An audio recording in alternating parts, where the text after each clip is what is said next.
Hey there, Scorpio. Welcome to your reading for the week of June 13th. This week, you start off with the Three of Hearts. Really good card. Card of emotional happiness, just being happy, feeling happy this week, making some good decisions as well this week. This card can also represent a desire for love. Which, I mean, I think that's been a long-term thing for you, Scorpio. If you're not in a relationship, a lot of you really probably want one, as do, all the water signs, really, it goes for. But this card can represent fears holding you back from commitment, and needing to get over those things. It can also represent obsessive behavior, becoming obsessed with like a certain person and things like that, and not looking at like a bunch of other people that could be available for you to start a relationship with. Right now, you have the Eight of Hearts, which kind of represents the same thing. So again, if you find yourself like obsessing over one person, maybe it's time to look at somebody else in a lot of ways. And like I said, again, you have the Eight of Hearts and the Three of Hearts together kind of represent that, needing to look at like other people and having it work out with somebody else anyway. So good card though. I mean, it's a good card for all sorts of things. Next, you have the Eight of Clubs. Trusting your intuition this week, being very intuitive this week, probably seeing a lot of the future this week as well, like having a lot of thoughts of the future and things.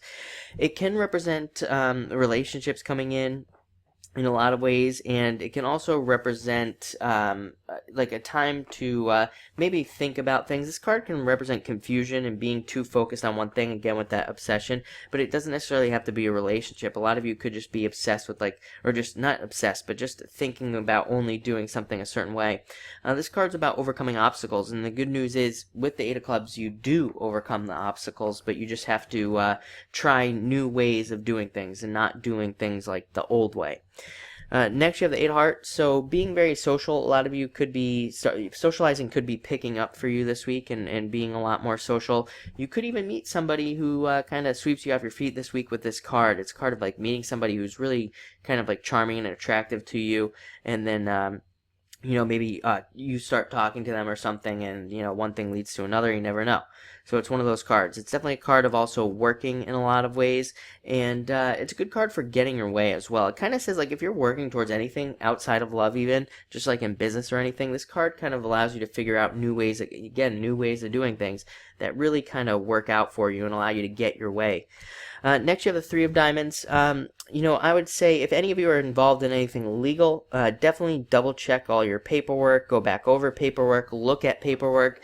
If you don't have to sign anything this week, don't sign anything this week. Even outside of legal issues, if you just are like having to sign for an apartment or something like that, try, if you can, put it off till next week. If you can't, double check it. It's kind of like a Mercury retrograde card type of deal here. It's like a card of double checking and just making sure everything's kind of correct in what you're doing. So definitely double check everything you do this week. Next, you have the Nine of Clubs. This is a card of achievements and recognition. A lot of you could be recognized this week, receiving some achievements at work, or even just reaching goals. Like a lot of you could just have set out goals and kind of like hit new goals this week with this card. It's a very good card for that. It's also a card that brings in new things to us, new jobs, new job opportunities. I'm just looking at the rest of the cards here. New relationship opportunities as well. But most of this card has to do with goals. So definitely, work towards those goals this week. You have 2 8s. With these 2 8s, I would say, the harder you work under 8s, the more you're going to get. So definitely try to work hard this week and get a lot done in pretty much all areas of your life. It could be very beneficial to you. Finally, you have the Ten of Spades. This is a card of transformation. It's kind of like the Death card in the Tarot. It's a card of like needing to let go of old things as well. It can be a card of worrying. So, don't be worried and definitely let go of like old, outdated ways of doing things. This week's all about the new. You have this Nine of Clubs. Nine's all about doing new things, trying new ways of doing things, being new. So definitely open up to new ways and don't get stuck in the past like you can with this Ten of Spades. But looks like a really good week. So thank you for watching and enjoy.